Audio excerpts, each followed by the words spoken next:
Não Distante! Quem amou, eu amei. Olá, terráqueos marcianos, tudo bem com vocês? Eu sou simplesmente a Laura e bem-vindos a mais um vídeo. Ontem no meu Instagram, @simpleslaura, se você ainda não segue, eu deixei uma enquete com 3 opções de vídeo. A primeira opção era a resenha do livro A Cantiga dos Pássaros e das Serpentes, da Suzanne Collins.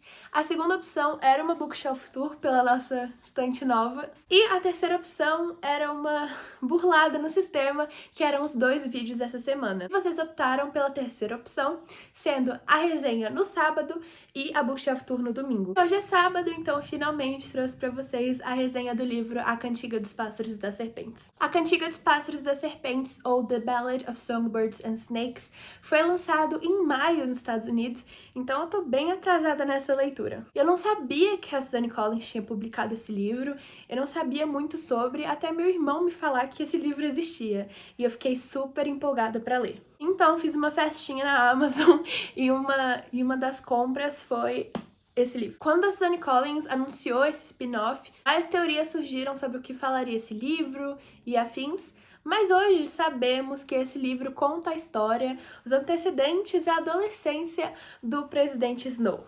Sim, o presidente sádico da capital que aparece na trilogia dos livros e na adaptação para o cinema. Nesse livro a gente descobre bastante coisa sobre ele. Como, por exemplo, uma condição de pobreza em relação ao luxo da capital que a família do Snow vivia. Por quê? A família do Snow era responsável por comandar tudo no Distrito 13. E na Guerra dos Distritos contra a capital, a gente descobre bastante coisa sobre ela, inclusive nesse livro. Ele ficou totalmente inabitável. No vídeo da Bel Rodrigues, ela até compara o Distrito 13 com Chernobyl. E se a gente pensar só um pouquinho, a gente chega na conclusão de que, se as pessoas forem embora do Distrito 13, não tem mais nada para a família Snow comandar.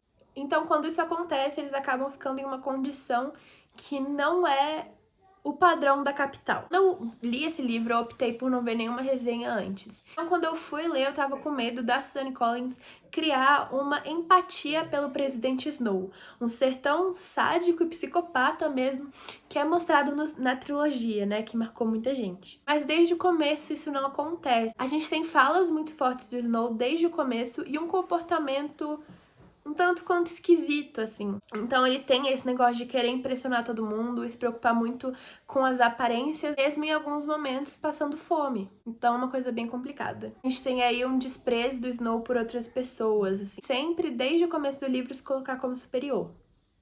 Então a gente já tem essa quebra desse medo, assim, de criar uma empatia por esse personagem. Mesmo com a condição que ele vive, ele tem muitos sonhos. Um deles é entrar na faculdade, ser presidente e afins. E ele sempre teve muito apoio da avó e da prima dele, que é a Tigris, que aparece no terceiro livro e no terceiro filme.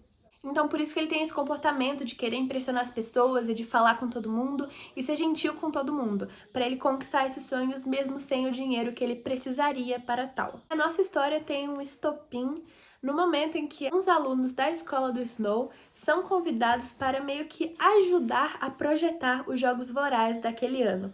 Os Jogos Vorazes já existiam, mas não eram nada parecidos com o que a gente viu na trilogia e no filme. Então a primeira diferença é muito notável, né? No primeiro livro de Jogos Vorazes da trilogia, a gente tem esse luxo que os tributos recebiam. Então eles recebiam tudo do bom e do melhor para comer, para dormir, além de um treinamento, né? Mas nesse livro isso não acontece, é um treinamento extremamente desumano. E por isso, e por outros motivos, os Jogos Vorazes não era o show que ele virou, né, ao longo do tempo e que apareceu na trilogia. E o desafio desse grupo de estudantes, né, da escola do Snow, era criar propostas para que os Jogos Vorazes fossem mais atrativos. E ao longo do livro a gente também tem essas propostas do Snow e a gente vê a participação dele nisso, que é bem interessante. E esse grupo de alunos, além de criar essas propostas, também iriam ser mentores dos tributos daquele ano. E o Snow ficou com a garota do Distrito 12, o que sou um pouco familiar. A garota do Distrito 12, que ele ficou responsável por ser o mentor, era uma menina chamada Lucy Gray. Desde o começo, a personalidade dela é bem marcante. E bom, é basicamente aí que a nossa história começa a evoluir. As partes com a Lucy Gray são totalmente interessantes e passam bem mais rápido do que o livro inteiro. Sim, o livro é um pouco arrastado. Acho que muitas vezes, por mais que eu goste muito da escrita da Suzanne Collins, acho que muitas vezes nesse livro ela se perdeu. O livro é em terceira pessoa, mas é muito nítido as partes que o Snow narrava ou quando a gente recebia a narração de algum sentimento do Snow, elas eram muito arrastadas e passavam muito devagar. Tem capítulos que você pode pular e não vão fazer muita diferença na sua vida. A gente tem uma enrolação muito grande, capítulos em que a Suzane fala a mesma coisa 50 vezes.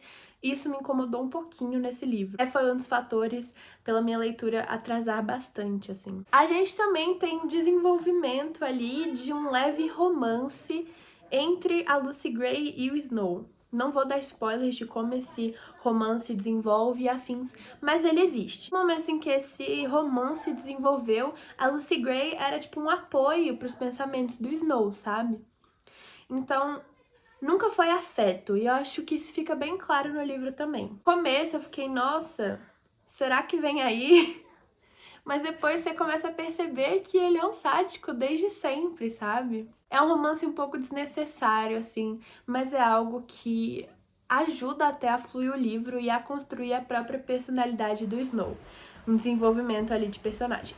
Depois de todo o pré-jogos, a gente tem os jogos em si, e que pra mim foram a parte mais interessante do livro. Como eu falei antes, eles não são nada igual o que a gente leu na trilogia, então foi uma parte muito interessante do livro. E foi uma parte que eu não fiquei com tédio, sabe? A conclusão também foi super interessante, o desenvolvimento de personagem da Suzane Collins, como sempre, não deixou a desejar, isso é uma coisa que ela faz muito bem, que eu amo nos livros dela. O personagem nunca vai ser o mesmo do começo, sempre vai mudar algo no meio, enfim, uma coisa que eu admiro muito na escrita dela e que poucos escritores sabem fazer. Eu recomendo esse livro para os amantes de jogos vorazes, mas assim, sem expectativas. Eu acho que um dos meus grandes erros e um dos grandes erros de muita gente foi ler esse livro com a expectativa da trilogia, sendo que não é de jeito nenhum a mesma coisa. A gente tem uma narração totalmente diferente, uma construção totalmente diferente, então não dá pra ler esse livro com a mesma expectativa da trilogia. Mas, mesmo assim, é um livro que eu recomendo. Por mais que ele seja um pouco arrastado, eu gostei muito da leitura, achei ela super interessante. Eu acho que a construção da história é simplesmente fantástica e muito boa. Me apaixonei, inclusive, por vários personagens que eu não tinha tido a oportunidade de conhecer na trilogia. A gente também tem uma construção do que é a capital, enfim, é super interessante.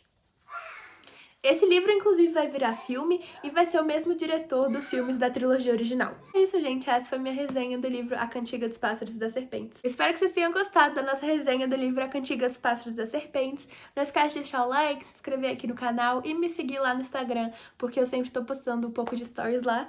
E é isso, gente. Um beijo e até o próximo vídeo. Tchau! No caso, amanhã. Então fica ligadinho.